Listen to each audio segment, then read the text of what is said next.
सभी यहाँ electronic media, print media के हमारे साथी का हम लोग स्वागत करते हैं। आप सब लोगों को इसलिए बुलाया गया है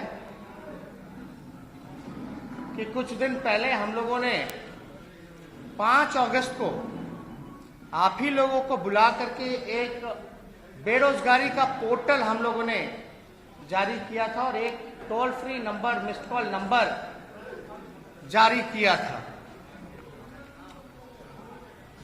उसके लिए हम आप लोगों को सूचना देना चाहेंगे। जो बेरोजगारी पोर्टल है उसमें लगभग 9,47,324 बेरोजगार नौजवानों ने अपने बायोडाटा के साथ रजिस्टर किया है। मैं फिर से आंकड़ा दोहरा दूं, जो वेब पोर्टल था बेरोजगारी हटाओ पोर्टल, उसमें बेरोजगार नौजवानों ने लगभग 9,47,324 की संख्या में रजिस्टर किया है। वहीं 5 अगस्त को रिलीज किया गया था। वहीं मिस्ड कॉल नंबर पर लगभग 13,11,626 लोगों ने मिस्ड कॉल मार करके रजिस्टर किया, यानी इसका कुल आंकड़ा जो बनता है वो है 22,58,000 का। 5 सितंबर 22 लाख टोटल जो आंकड़ा बनता है, 22,58,950 लोगों ने रजिस्टर किया है। Missed call 13,11,626 13,11,626। आप सब लोग जानते हैं कि देश भर में व्यापक बेरोजगारी की समस्या है। हमारे नौजवान पढ़ लिख करके, डिग्री लेकर के बेरोजगार हो गए। जिनको रोजगार था उनका भी रोजगार जो है वो छिन गया है। और इसको लेकर के हम लोगों ने कई बार लॉकडाउन से पहले भी हम लोग जो है यात्रा पर निकले थे, लेकिन लॉकडाउन की वजह से ये पूरा नहीं हो पाया। लेकिन लगातार हम लोग जो है बेरोजगारी के मुद्दे पर हमारी पार्टी गंभीर है। हमने पहले भी कहा था, इसको लेकर के हमारी एक्सपर्टीज जो है, इकोनॉमिस्ट्स जो हैं, उनसे बातें चल रही हैं। जो इस विषय के जितने भी बुद्धिजीवी लोग हैं उनसे बातें चल रही हैं कि बिहार जो है, खासतौर पर पूरे देश भर में सबसे युवा प्रदेश जो है वो बिहार है और लगभग 60% युवाओं की यहाँ आबादी है। लेकिन बिहार जो है बेरोजगारी का केंद्र बन चुका है इस देश में। सबसे ज्यादा पलायन यही होता है, सबसे ज्यादा गरीबी और भूखमरी बिहार में ही है। और हमने पहले भी जो दर बताया था, आंकड़ा बताया था, जो सबसे ज्यादा बेरोजगारी है 46.6% जो दर है बेरोजगारी का है। ध्यान से सुनिएगा, ये गंभीर मसला है। 46.6 जो परसेंटेज है वो बेरोजगारी का है। हम लोगों ने लोगों को कहा था कि हम लोग बेरोजगारों नौजवानों के साथ हैं और आने वाले समय में अगर हमको मौका मिलेगा तो ये जो भारी व्यापक जो समस्या जो है इसको हम लोग दूर करेंगे। ये वादा नहीं है बल्कि मजबूत इरादे के साथ हम लोगों ने इस पर काम किया। मैं आपको बता दूं, इसके बाद मैं कुछ आंकड़े भी आप लोगों के सामने रखेंगे। एक सवाल होगा कि भाई आप रोजगार कैसे दीजिएगा, रोजगार का सृजन आप कैसे कीजिएगा। मैं बिहार के नौजवानों, युवाओं से ये कहना चाहता हूं कि राष्ट्रीय जनता दल को मौका मिलेगा, जब सरकार बनेगी तो पहला कैबिनेट मीटिंग जो होगा, पहला जो कैबिनेट मीटिंग होगा, पहले दस्तखत से लगभग 10 लाख नौकरियां निकाली जाएंगी। 10 लाख नौकरियां निकाली जाएंगी। और ये वादा नहीं है, मजबूत इरादा है।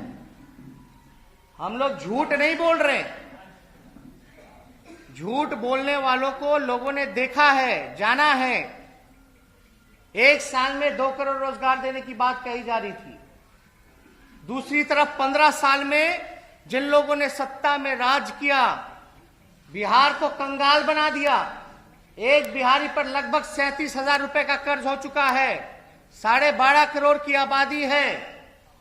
बिहार पर भार हो चुका है। इसलिए हम सब लोग इस चीज को लेकर के गंभीर थे। आप लोगों ने देखा होगा विधानसभा में बेरोजगारी को लेकर के जो आवेदन जिन लोगों ने भरने का काम किया रोजगार के लिए, चपरासी की नौकरी में, ड्राइवर की नौकरी में लगभग 5.5 लाख आवेदनें जो हैं वो जमा की गई, केवल 250 पदों के लिए।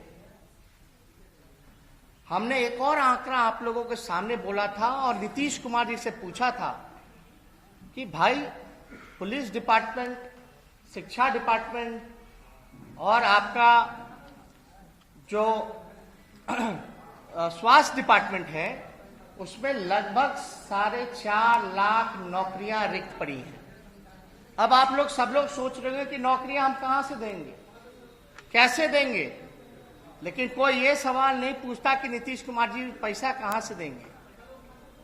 अब तक तो सृजन नहीं किया रोजगार, नियोजनों के नाम पर ठगने का काम किया।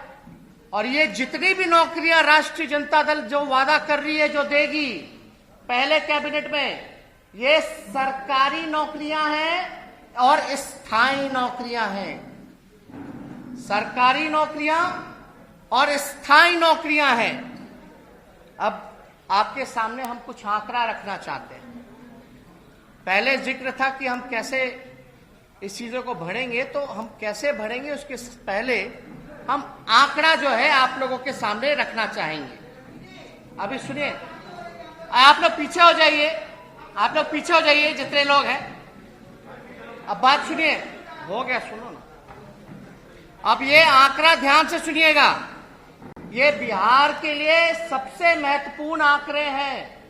लोग पूछते हैं कि क्या विजन है, कैसे पूरा कीजिएगा, तो हम ये कहना चाहते हैं, इन आंकड़ों को हम बता दें। जो स्वास्थ्य विभाग द्वारा तय जो मानक है और जो WHO का जो है कि एक प्रति जो डॉक्टर है 1000 पर 1 डॉक्टर होना चाहिए, 1000 पर 1 डॉक्टर होना चाहिए। आप समझिए कि लगभग हमारा जो आबादी है 12.5 करोड़ की है, 1000 पर 1 डॉक्टर होना चाहिए। इस हिसाब से बिहार में 1,25,000 डॉक्टरों की जरूरत है। आप ध्यान से सुनिएगा, 1,25,000 डॉक्टरों की जरूरत है। उसी अनुपात में सपोर्ट स्टाफ यानी नर्स, लैब टेक्नीशियन, फार्मासिस्ट की जरूरत पड़ेगी। स्वास्थ्य विभाग में लगभग 2.5 लाख लोगों की जरूरत है, यानी स्वास्थ्य महकमे में लगभग 2.5 लाख लोगों की जरूरत है। जहां तक पुलिस की बात करें, पुलिस कर्मियों की बात करें, पुलिस डिपार्टमेंट की बात करें, तो 50,000 पुलिस कर्मियों का पद जो है वो रिक्त पड़ा है। 50,000 पुलिस कर्मियों का पद जो है वो रिक्त पड़ा है।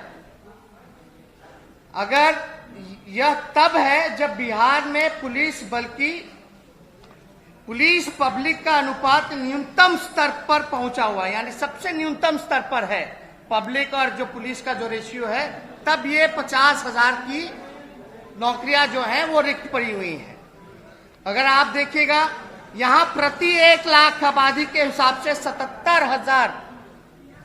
1 प्रति लाख पर 77 पुलिसकर्मी हैं, यानी 1 लाख आबादी में केवल 77 पुलिसकर्मियां ही सिर्फ हैं। 1 लाख पर 77 पुलिसकर्मी हैं। अगर मणिपुर छोटे राज्य की अगर हम बात करें, छोटे सी राज्य की बात करें मणिपुर की, तो वहां 1 लाख पर 1000 से भी ज्यादा पुलिसकर्मी मौजूद है। सोच लीजिए, मणिपुर जैसा प्रदेश जो है, वहां 1 लाख की आबादी पे 1000 से भी ज्यादा पुलिसकर्मी है, जहां हमारा बिहार 1 लाख पर 77 ही केवल जो है पुलिसकर्मी है। यानी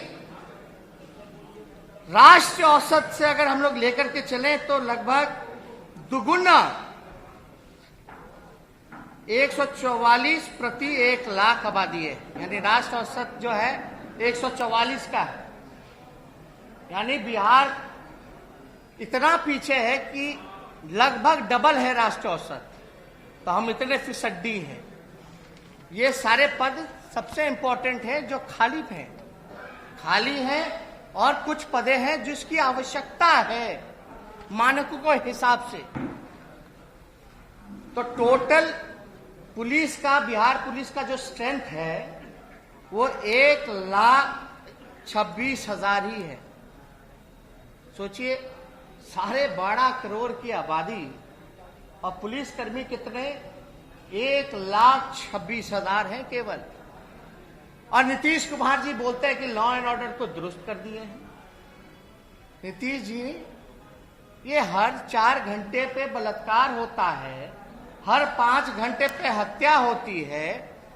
हम जब 15 में थे, 18 महीने आंकड़ा निकाल लीजिए एनसीआरबी का, और आप एनडीए का आंकड़ा निकाल लीजिए 2015 के 18 महीने के बाद का, तो अपराध तो बढ़ गया डबल इंजन की सरकार में।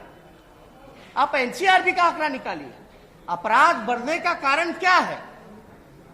1 लाख पे अगर 77 पुलिसकर्मी रहेगा तो आप कितनी उम्मीद लगा सकते हैं पुलिस से कि वो अपराध को कंट्रोल कर सके? तो आपको हम बता दें, टोटल स्ट्रेंथ जो है,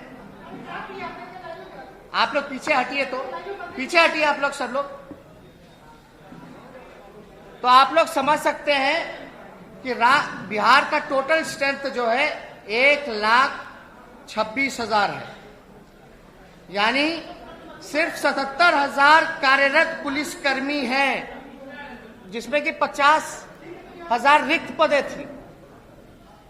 तो इसलिए राष्ट्रीय औसत से लगभग जो है बिहार में 1.72 लाख पुलिसकर्मी की जरूरत है। अगर राष्ट्रीय औसत का भी लेकर के चले दुगुना, तो बिहार में 1,72,000 पुलिसकर्मी की टोटल जरूरत है। अब आइएगा शिक्षा विभाग में, तो प्राइमरी और सेकेंडरी लेवल पर 2.5 लाख से अधिक स्थायी शिक्षकों की पद जो है वो रिक्त हैं।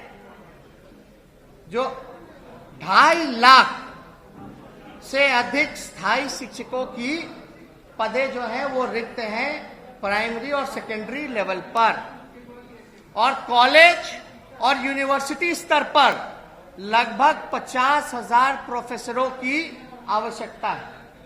यानी अगर बात की जाए यूनिवर्सिटी की, तो प्रोफेसरों की लगभग 50,000 हम लोगों की आवश्यकता है। राज्य में जूनियर इंजीनियरों का 66% पद जो है वो खाली है। कोई भी प्रोजेक्ट जो है समय पे नहीं होता, 8 साल 10 साल वो लग जाता है। तो जूनियर इंजीनियर जो हर प्रोजेक्ट में जिसको लगाया जाता है ड्यूटी पर, बिहार में 66% जो है वेकेंट पोस्ट है, खाली पदे हैं। 66%। पथ निर्माण, जल संसाधन, भवन निर्माण, बिजली विभाग या अन्य विभाग में लगभग 75,000, मैं आंकड़ा गिना दूं, 75,000 जूनियर इंजीनियरों की जरूरत है। इसके अलावा जितने लिपिकों हैं, सहायक हैं, चपरासी हैं, ये मिलाकर के लगभग जो 2 लाख पद भरने की आवश्यकता है, जो सपोर्टिंग स्टाफ होगा, जिसकी जरूरत पड़ेगी। इनका जो है लगभग आवश्यकता 2 लाख का है। तो ये सारा कुल आंकड़ा मिला करके टोटल जो है वो 10 लाख का बनता है। इसमें हम डिटेल में आप लोगों को प्रेस रिलीज भी व्हाट्सएप पे हम आप लोगों के भेज देंगे, जिसमें कि आप लोग आंकड़े सही रूप से देख सकिएगा। तो मेरा ये कहने का मतलब है कि 4.5 लाख तो रिक्त पदें थी, और जो आवश्यकता था, जो मानकों से उसको मिला करके और जितनी जरूरत पदें हैं जो होनी चाहिए थी, जो ये डबल इंजन की सरकार को इन 15 सालों में रोजगार का सृजन करना चाहिए था, वो हो सकता था। 10 लाख स्थायी नौकरियां, सरकारी नौकरियां दी जा सकती थी, लेकिन नीतीश कुमार जी और इस डबल इंजन की सरकार ने नौकरियां नहीं दी। और हम आपको बता दें एक और बात, ये 10 लाख नौकरियां पहले कैबिनेट के पहले कलम से जो निकलेगा, यानी 2 महीने बाद ये सारे पदों को भरने की कवायद शुरू कर दी जाएगी। बिहार के नौजवानों को ये पदें जो हैं 2 महीने बाद ये भरने की शुरुआत कर दी जाएगी। और दूसरी महत्वपूर्ण बातें, ये केवल सरकारी सेक्टर है। जो बेरोजगार होकर के जो कृषि में काम कर रहे थे, किसान का काम कर रहे थे, अब इस बिल के बाद उनकी भी रोजी रोटी पर इन सरकार ने आफत लाने का काम किया। ये केवल सरकारी स्थायी नौकरियों के बारे में हमने जिक्र की है। इसके अलावा भी जब कारखाने लगेंगे, इन्वेस्टमेंट आएगा, आईटी पार्क लगेगा, फूड प्रोसेसिंग यूनिट लगेगा, टूरिज्म में व्यापक सुधार होगा, पर्यटक आएंगे, रोजगार के अवसर, बिजनेस के अवसर, वो व्यापक रूप से रोजगार जो है सृजन का एक बड़ा माध्यम होगा। खेल कूद जगत, सारी चीजों को अगर देखेंगे, और जितना अनऑर्गेनाइज सेक्टर है, जो सरकार के गलत नीतियों के कारण उसको तबाह कर दिया गया, उन सारे चीजों का जल्दी ही हम आप लोगों के सामने ब्लूप्रिंट, विजन कि उन अनऑर्गेनाइज सेक्टर में हम कैसे काम करेंगे, वहां हम रोजगार कैसे उपलब्ध करेंगे। तो आप समझ सकते हैं कि अगर हम लोगों को मौका मिलेगा तो हमारी पहली प्रायोरिटी होगी कि बेरोजगारों को हम लोग स्थायी नौकरी, रोजगार देने का काम करें, जो कि डूएबल था, किया जा सकता था। अब सवाल पूछे कि 15 साल राज करने वाले लोगों ने बिहार को बेरोजगारी का केंद्र क्यों बनाया? क्यों इतने लाखों पद और इतनी पदों की आवश्यकता पड़ रही है? चाहे इंजीनियर्स हों, डॉक्टर्स हों, टीचर्स हों, प्रोफेसर्स हों, उनके सपोर्टिंग स्टाफ हों, नर्सेज हों, प्यून हों, चपरासी हो, हर जगह जो है व्यापक। और यहां बीपीएससी का तो हाल आप लोगों ने देखा ही। कोई भी प्रक्रिया जो है 4 साल 5 साल में भी पूरी नहीं की जा सकती है। परीक्षा का जो है वो रिजल्ट नहीं आ पाता है, और जब आता है तो उसमें भी धांधली की जाती है। तो ये सारे विषयों पे हमारी सरकार जो है वो ध्यान देने का काम करेगी। जनता ने मूड बनाया है कि जितने लोगों ने इनको ठगने का काम किया है, इस बार बिहार की जनता, खासतौर पर नौजवान, ठगाएगा नहीं। और राष्ट्रीय जनता दल सभी जाति के लोगों को, सभी वर्ग के लोगों को, सभी धर्म के लोगों को इकट्ठे लेकर के चलने का काम करेगा। इसलिए हम समझे कि ये बातें आप लोगों के सामने आनी चाहिए। अब जवाब दे नीतीश कुमार कि इन 15 सालों में आपने नौजवानों को बेरोजगार क्यों रखा? आपने उन नौजवानों को वो अधिकार क्यों नहीं दिया? आपने नौकरी के बदलाए लाठी क्यों मारा? ये नीतीश कुमार जी को जवाब देना पड़ेगा। और व्यापक स्तर से जो है पूरे बिहार में लगभग 60 घोटाले हुए हैं, जिसका अरबों खरबों रुपया लूटा गया है, लेकिन वो पैसा रिकवर क्यों नहीं किया गया?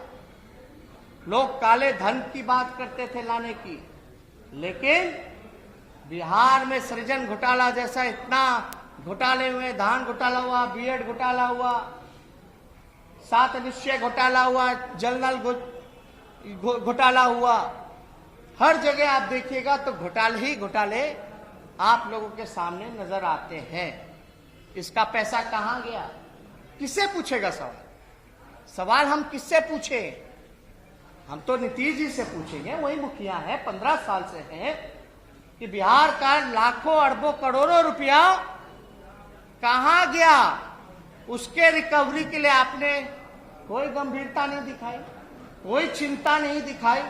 वो पैसा ना आपका था ना मेरा था, वो बिहार की 12.5 करोड़ बिहार की जनता का पैसा था, जिसको लूट मार करके आप लोगों ने बर्बाद कर देने का काम किया। खजाना की चोरी करवाने का काम किया गया, एस्टीमेट घोटाला। तो इसलिए अगर आप लोगों के पास कुछ बेरोजगारी या इस विषय पे अगर कोई सवाल होगा तो हम लोग चाहेंगे कि इसका जवाब आप लोगों को दें।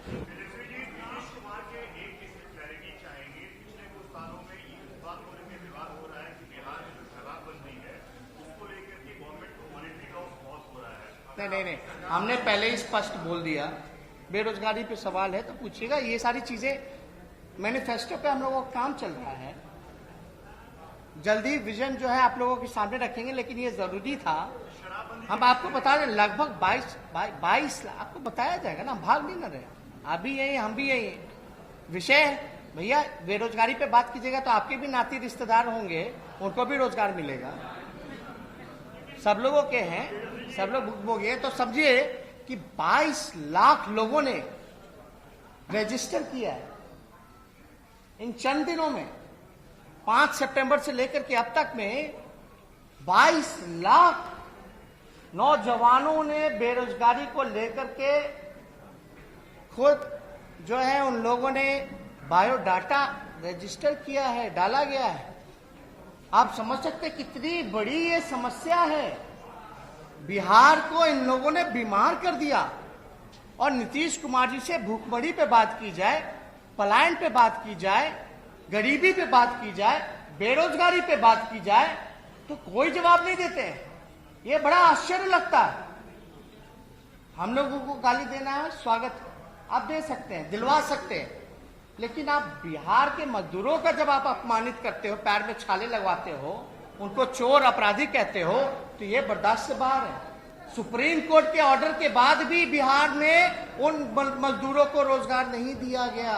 याद कीजिएगा, वही मजदूर जो बाहर से आए, अपने ही बिहार के लोग थे, जो रोजी रोटी में कमाने बाहर गए थे, उनको रोजगार सुप्रीम कोर्ट ने बोला था बिहार सरकार को देने का, लेकिन एक भी रोजगार उन लोगों को नहीं दिया गया।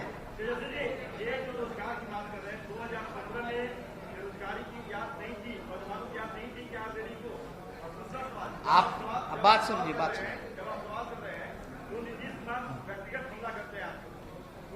समझिए। पहला सवाल 2015 की बात की जाए, हम सरकार में थे, याद होगा, डिप्टी सीएम थे। हालांकि जनादेश की चोरी हो गई, नीतीश जी तो भागे। लोग सुनते थे कि विधायक की चोरी होती है, विधायक खरीदे जाते हैं, लेकिन मुख्यमंत्री की चोरी हो गई, मुख्यमंत्री ही बिक गए। यह पहला ऐसा राज्य होगा। दूसरी पहली बात हम बोलते हैं, 2015 में हम लोगों ने डोमिसाइल कानून की बात की थी। डोमिसाइल कानून की बात हम लोगों ने की थी। बगल का राज्य जो है, की थी कि नहीं की थी? की थी। इसलिए की थी कि बिहार के लोगों को बिहार में ही रोजगार मिले। तो डोमिसाइल कानून दूसरे राज्य जो है, महाराष्ट्र हो, झारखंड हो, मध्य प्रदेश हो, मध्य प्रदेश में तो 100% डोमिसाइल कानून जो है वो लागू कर दिया गया। झारखंड में भी 100% जो है डोमिसाइल कानून जो है लागू कर दिया गया, लेकिन नीतीश कुमार जी ने हमारी बात को नजरअंदाज किया। तो ये बात, ये चीजें, ये चिंता तो हम लोगों की थी। जो बिहार का पैसा शिक्षा में, चिकित्सा में और आपका रोजी रोटी के लिए जो बाहर जाता है, ये तो चिंता हम लोगों की रहती है और हम लोग इस पे काम कर रहे हैं।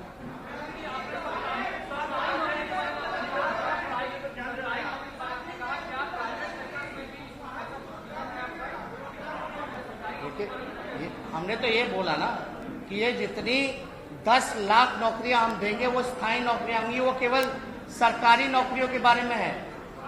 लेकिन इसके अलावा भी कारखाने आएंगे, उद्योग लगेगा, इन्वेस्टमेंट आएगा, टूरिज्म बढ़ेगा, फूड प्रोसेसिंग यूनिट लगेगा, आईटी पार्क लगेगा, सेज लगेगा, तो उसमें भी रोजगार जो है आप समझ सकते हैं कि 10 लाख तो कम ही होगा, उससे भी ज्यादा व्यापक रूप में लोगों को अपॉर्चुनिटी हम दिलाने का काम करेंगे। बहुत बहुत धन्यवाद। एबीपी न्यूज आपको रखे आगे।